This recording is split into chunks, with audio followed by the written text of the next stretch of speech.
Olá, bom dia, boa tarde, boa noite, meus amados irmãos, seja lá qual for o horário que você esteja assistindo esse vídeo. Eu sou o irmão Carlos, aqui de Teresina, no estado do Piauí.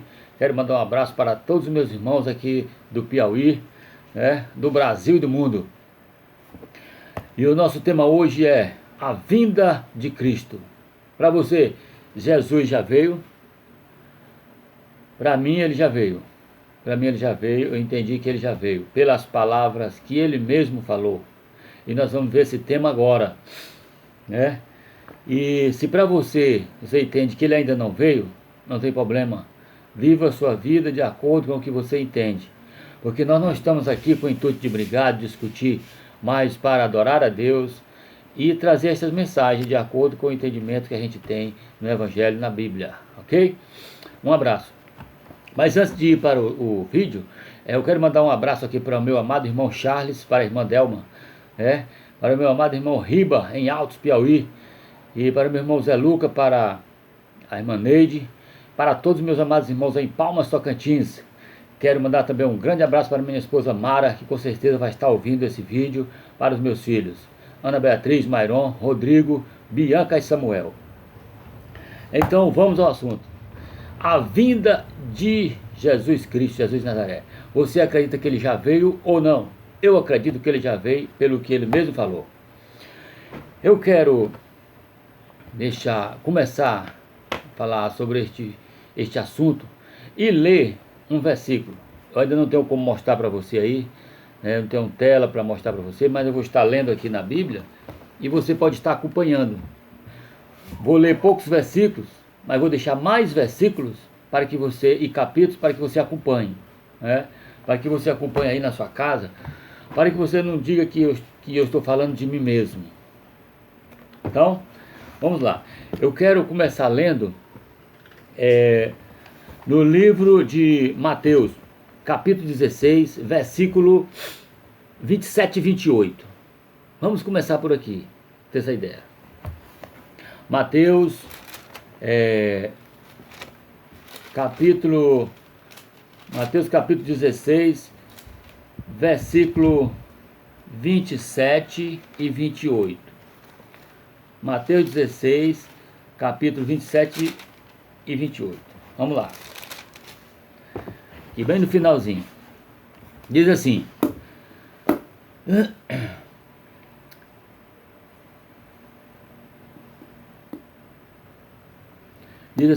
pois que aproveitaria o homem ganhar o mundo inteiro se perder a sua própria alma?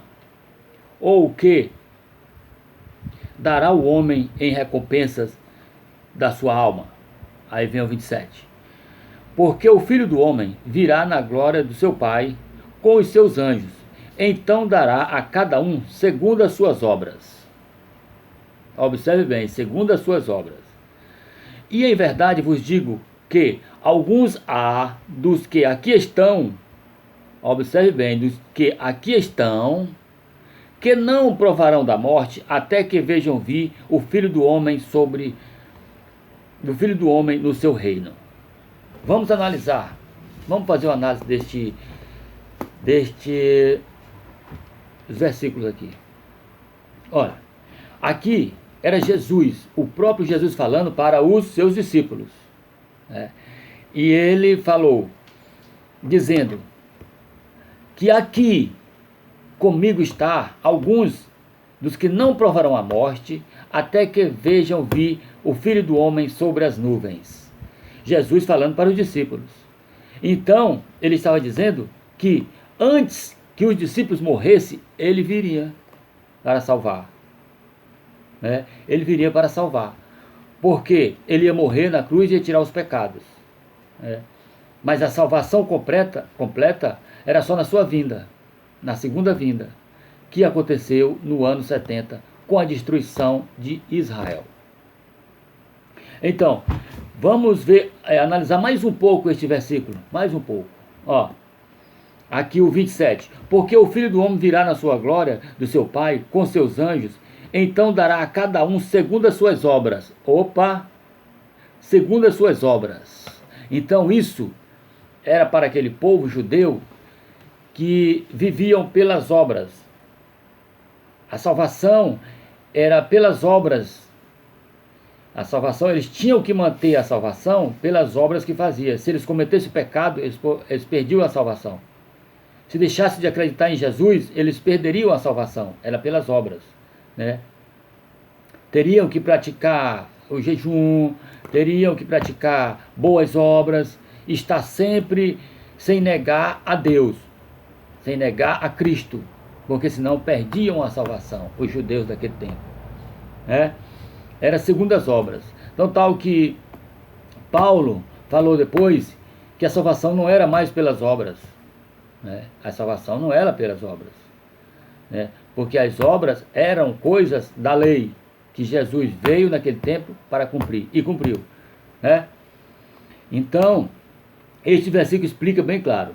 E outras, se aqueles discípulos que estavam lá, estavam com Cristo, não iriam morrer até que ele viesse, muitos deles não iriam morrer até que ele viesse, então, se Jesus não veio, eles teriam que estar vivos, como eu estou aqui em carne. E cadê? Cadê João? Cadê os outros discípulos que ele disse que estariam vivos para a vinda dele, que não provariam da morte até a vinda dele? Aqui explica que Jesus já veio, claramente, né? Explica que Jesus já veio claramente. Opa, bati aqui o pé. Explica que Jesus já veio claramente. E outras, quando eu vivia praticando com os meus irmãos evangélicos, né, com os meus irmãos evangélicos, que são meus irmãos, não deixar de ser, só apenas não estou mais congregando com eles, mas são meus irmãos. Quando eu participava com ele, eu dizia que nós teríamos que pregar o evangelho, porque quando nós pregássemos o evangelho a toda criatura, então veria o fim, então Jesus viria. E como nós iríamos pregar o evangelho para toda criatura? Nós teríamos que mandar parar de nascer pessoas, para que a gente pregasse o evangelho e Jesus vir.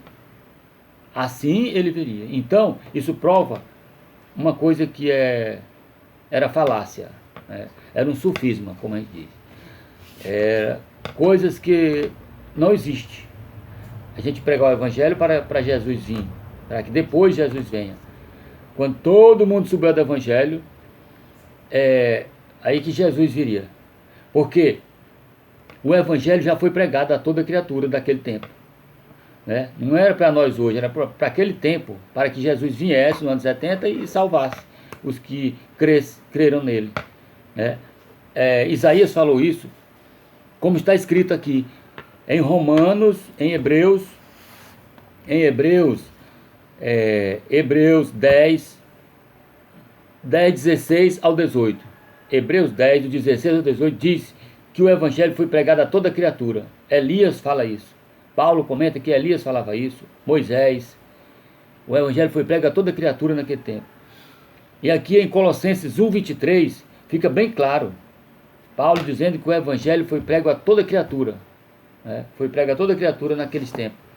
Vamos ler aqui, Colossenses 1, 23. Vamos ler Colossenses 1, 23, para a gente conferir. Colossenses 1, 23. Colossenses 1, 23. Vamos ler. Se na verdade permanecestes fundados, afirmes na fé, e não vos movestes de esperança do evangelho que tendes ouvido, o qual foi pregado a toda criatura que há debaixo do céu, e do qual eu, Paulo, estou feito ministro. Paulo disse que foi pregado a toda criatura. Naquele tempo, ele disse que foi pregado a toda criatura, porque todo o povo tinha que ouvir para ser salvo. Todo aquele que cresce era salvo, foi salvo, e aquele que não creu não foi salvo. Hoje nós estamos livres como filho, nós não somos mais servos, nós somos filhos de Deus. Era esse o assunto que eu queria deixar para vocês. Quero deixar que vocês podem ler em Mateus 24, 33 e 34, que vai dizer que era para aquela geração. Mateus 24, 33 e 34, que o julgamento era para aquela geração, né? Mateus 24, 36 e 39, né, que era como nos dias de Noé, era destruição para Israel. Foi destruição como foi no ano 70. E eu quero deixar um abraço para todos e nós nos encontramos no próximo vídeo. A paz de Deus no seu coração. Fico com o abraço do irmão Carlos. Até a próxima. Um beijo e paz eterna para todos.